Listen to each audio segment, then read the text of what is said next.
नमस्कार दोस्तों, आज हम कक्षा 12वीं के रसायन विज्ञान का चौथा अध्याय रासायनिक बलगतिकी शुरू करने जा रहे हैं। वीडियो को शुरू करने से पहले आइए देखते हैं कि आज की इस वीडियो में हम कौन कौन से विषयों पर बात करने वाले हैं। आज की इस वीडियो में हम लोग सबसे पहले इस पाठ का परिचय पढ़ेंगे, उसके बाद हम रासायनिक अभिक्रिया का वेग पढ़ेंगे और आखिरी में हम कोटि और आणविकता के बारे में पढ़ेंगे। तो आइए शुरू करते हैं इस पाठ के परिचय से।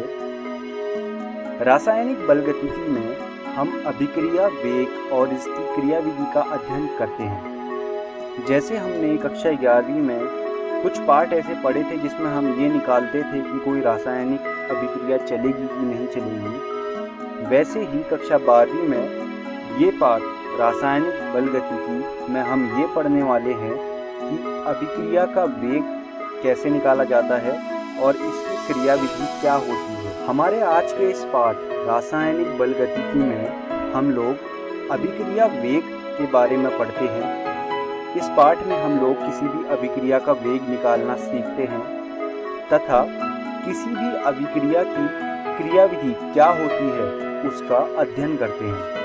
तो ये था रासायनिक बलगतिकी का परिचय।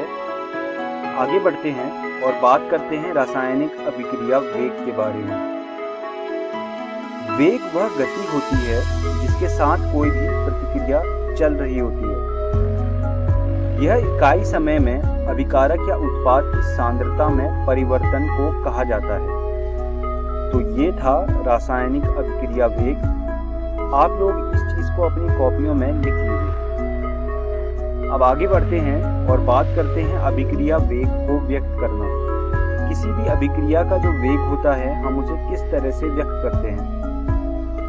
किसी भी एक अभिकारक की सांद्रता के कम होने का वेग, ये एक तरीका हो सकता है अभिक्रिया के वेग को व्यक्त करने का। दूसरा जो तरीका है वो है किसी एक उत्पाद की सांद्रता में वृद्धि का वेग। ये दूसरा तरीका है किसी भी अभिक्रिया के वेग को व्यक्त करने का। इसके बाद R से P एक अभिक्रिया है। इसमें जो डेल्टा T है वो समय का अंतराल बता रहा है और डेल्टा R जो है वो जो हमारे अभिकारक हैं उसकी जो सांद्रता घटी है वो उसको दर्शा रहा है, और जो डेल्टा P है वो उत्पादों की सांद्रता में जो बढ़ोतरी हुई है उसको दर्शा रहा है। तो R में ह्रास होने की दर बराबर R की सांद्रता में जो बढ़ोतरी हुई होगी भागा समय बराबर minus delta R upon delta T। ये जो होता है एक तरीका है अभिक्रिया वेग को व्यक्त करने का। इसी के साथ जैसे मैंने आपको बताया था कि हम उत्पादों के हिसाब से भी अभिक्रिया वेग को व्यक्त कर सकते हैं। तो उत्पादों के हिसाब से P में वृद्धि की दर बराबर P की सांद्रता में वृद्धि भागा समय बराबर delta P upon delta T। यहाँ पर जो P है वो उत्पादों को दर्शा रहा है। ऊपर हमने जो भी वेग व्यक्त किए हैं उन वेगों को अभिक्रिया की औसत वेग के रूप में जाना जाता है। इसकी गणना समय के अंतराल पर की जाती है। ये जानना आपके लिए बहुत जरूरी है कि ये किस तरह के वेग हैं, और आप इसको अपनी कॉपियों में लिख लीजिए। अभिक्रिया वेग का रेखांकन, जैसा कि आप देख सकते हैं एक रेखा चित्र से हमने दर्शाया है कि किस तरह की अभिक्रिया है वो चल रही है।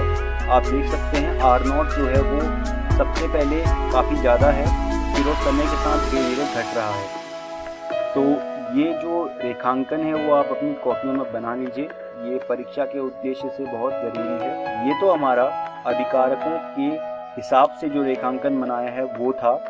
अभी हम उत्पादों के हिसाब से एक रेखांकन दर्शा रहे हैं। आप देख सकते हैं पहले जो उत्पादों की सांद्रता थी वो बहुत कम थी, शून्य थी, और वो समय के साथ बढ़ती गई। तो जो दूसरा वाला रेखांकन है वो भी किसी भी एक अभिक्रिया को दर्शाता है। तो आप इस रेखांकन को भी अपनी कॉपियों में बना लीजिए। आइए अब आगे बात करते हैं अभिक्रिया वेग की। ये एक कोई अभिक्रिया है AA plus BB CC plus DD। तो यहाँ पर A और B जो है वो अभिकारक हैं और C और D जो है वो उत्पाद है। जो हमारा वेग होगा वो बराबर होगा कि A की सांद्रता x, B की सांद्रता y। तो हम वेग को माइनस dr/dt लिख सकते हैं। तो वो बराबर हो जाएगा k, A की सांद्रता x, B की सांद्रता y। यहाँ पर जो k है उसको वेग स्थिरांक भी कहा जाता है। यहाँ पर जो k है उसको वेग स्थिरांक कहा जाता है। तो अब जानते हैं वेग नियम के बारे में। वेग नियम वह व्यंजक होता है जिसमें किसी अभिक्रिया के वेग को अभिक्रियकों की मोलर सांद्रता के पद पर कोई घातांक लगाकर व्यक्त करते हैं। वह किसी संतुलित रासायनिक समीकरण के अभिकर्मकों के स्टोकियोमेट्रिक गुणांक के समान अथवा भिन्न भी हो सकते हैं। तो ये वेग नियम होता है, यह बहुत ज़रूरी होता है और आप इसको अपनी कॉपियों में लिख लीजिए और इसको याद भी कर लीजिए। अब बात करते हैं अभिक्रिया की कोटि के बारे में। अभिक्रिया के वेग नियम व्यंजक में प्रयुक्त सांद्रताओं के घातांकों का योग उस अभिक्रिया की कोटि कहलाता है। अभिक्रिया की कोटि के शून्य होने का अर्थ है अभिक्रिया वेग अभिक्रियकों की सांद्रता पर निर्भर नहीं करता है। अभिक्रिया की कोटि एक बहुत ही महत्वपूर्ण विषय है।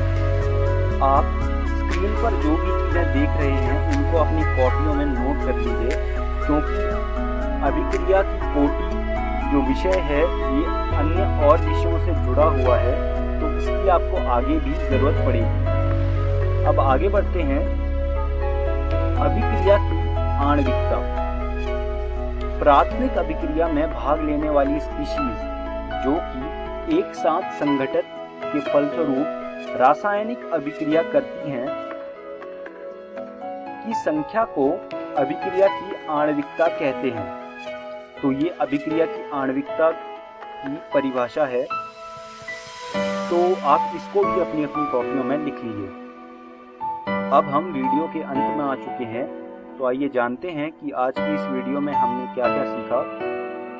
तो आज की इस वीडियो में सबसे पहले हमने परिचय पढ़ा, उसके बाद हमने रासायनिक अभिक्रिया वेग के बारे में पढ़ा और आखिरी में हमने कोटि और आणविकता के बारे में पढ़ा।